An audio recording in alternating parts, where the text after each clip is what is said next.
মিয়াক লৈয়ে গৰম হ'ব ২৬ৰ বিধানসভা নিৰ্বাচন। বিজেপিৰ বাবে মিয়া খেদাটো ইছ্যু হ'ব। AIDFৰ বাবে মিয়াক সুৰক্ষা দিয়াটোৱেই হ'ব প্ৰধান ইছ্যু। অসমবাসীক বিভ্ৰান্ত কৰি অসমত সংঘাত সৃষ্টি কৰিব নোৱাৰে, গতিকে নেশ্যনেল ছিকিউৰিটি এক্টৰ অধীনত মুখ্যমন্ত্ৰীক বন্দী কৰিব লাগে, তেওঁক ডিটেইন কৰি লৈ পেলাই অসমত নিৰ্বাচন অনুষ্ঠিত কৰিব লাগে। এইবিলাকৰ পৰাটো মই ভয় নাখাওঁ, মইতো মাৰ গাখীৰ খায়ে জন্ম হৈছোঁ। ২০১৬ চনত যদি বাংলাদেশী খেলাৰ ইছ্যুৰে দিছপুৰৰ ৰাজপথ দখল কৰিছিল বিজেপিয়ে, ঠিক একেদৰেই ২১ত শৰাইঘাটৰ শেষ ৰণৰ ইছ্যুৰেই পুনৰবাৰ শাসনৰ গাদীলৈ অহাৰ বাট প্ৰশস্ত হৈছিল বিজেপি মিত্ৰজোঁটৰ। পিছে সময় সলনি হোৱাৰ দৰে ২৬ত নিৰ্বাচনী ইছ্যু কিছু সলনি কৰিছে বিজেপিয়ে, আৰু এইবাৰ বিজেপিৰ মূল ইছ্যু হৈছে মিয়া। গতিকে যোনে যেনেকে পাৰে মিয়াক কষ্ট দিয়ক না, আপুনিও দিয়ক না। ৰিক্সাত উঠিলে ৫ টকা ভাড়া হ'লে ৪ টকা দি দিব। কষ্ট খালেহে অসমৰ পৰা যাব।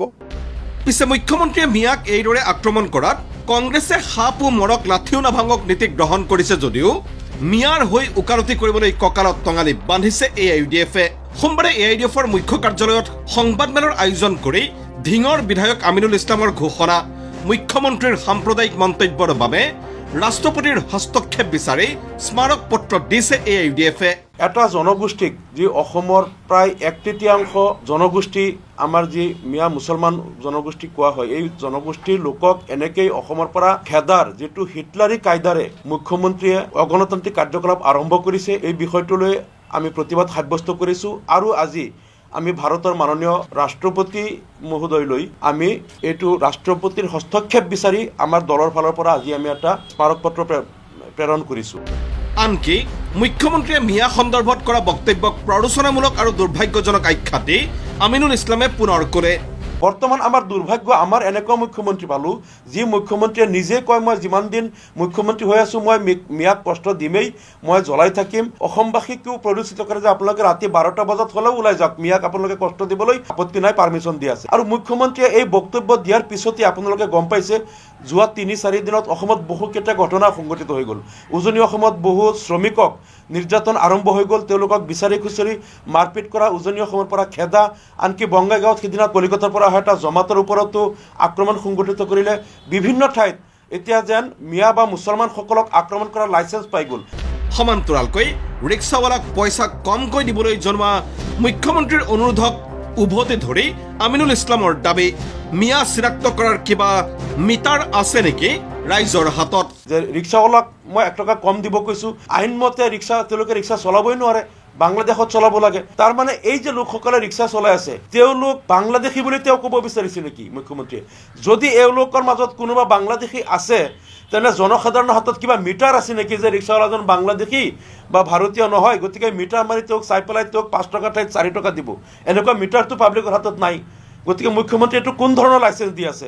অসমবাসীক বিভ্ৰান্ত কৰি অসমত সংঘাত সৃষ্টি কৰিব নোৱাৰে, গতিকে নেশ্যনেল ছিকিউৰিটি এক্টৰ অধীনত মুখ্যমন্ত্ৰীক বন্দী কৰিব লাগে, তেওঁক ডিটেইন কৰি লৈ পেলাই অসমত নিৰ্বাচন অনুষ্ঠিত কৰিব লাগে। মিয়াক নিৰ্যাতন চলাই ২৬ৰ নিৰ্বাচনী বৈতৰণি পাৰ কৰাৰ নিকৃষ্ট ৰাজনীতিত বিজেপি নামিছে বুলিও অভিযোগ আনি চেঙাৰ বিধায়ক আশ্ৰাফুল হুছেইনে কৰে। কেৱল আৰু কেৱল ২০২৬ চনৰ নিৰ্বাচনৰ বৈতৰণি পাৰ হ'বলৈ মুছলমানসকলক টাৰ্গেট কৰি লোৱা হৈছে। শ্ৰমিকসকলৰ পৰা টকা কাঢ়ি খোৱালৈকে যি নিম্ন পৰ্যায়ৰ মন্তব্য মুখ্যমন্ত্ৰী ডাঙৰীয়াই কৰিছে, আমি তীব্ৰ ভাষাৰে নিন্দা কৰিছোঁ। আমি ঘৃণা কৰোঁ তেওঁৰ এই মন্তব্যক। তেওঁৰ এই মন্তব্য গণতন্ত্ৰৰ পৰিপন্থী, যাৰ কাৰণে এই মন্তব্যৰ কাৰণে তেখেতে ক্ষমা খোজা উচিত।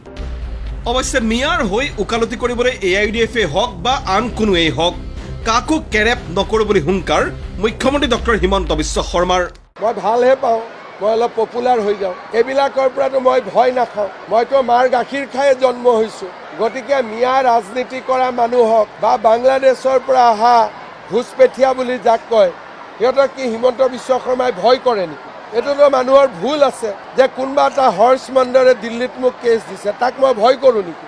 মইতো মাৰ গাখীৰ খায়ে জন্ম হৈছোঁ না।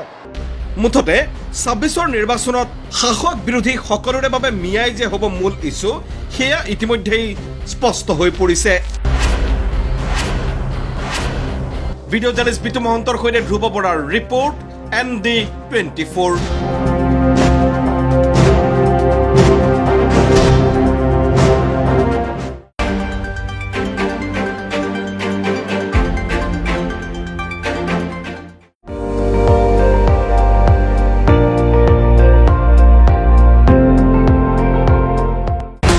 আপুনি চাই আছে ND24 সৰ্বশ্ৰেষ্ঠ নহয় সৰ্বোত্তমৰ দৌৰ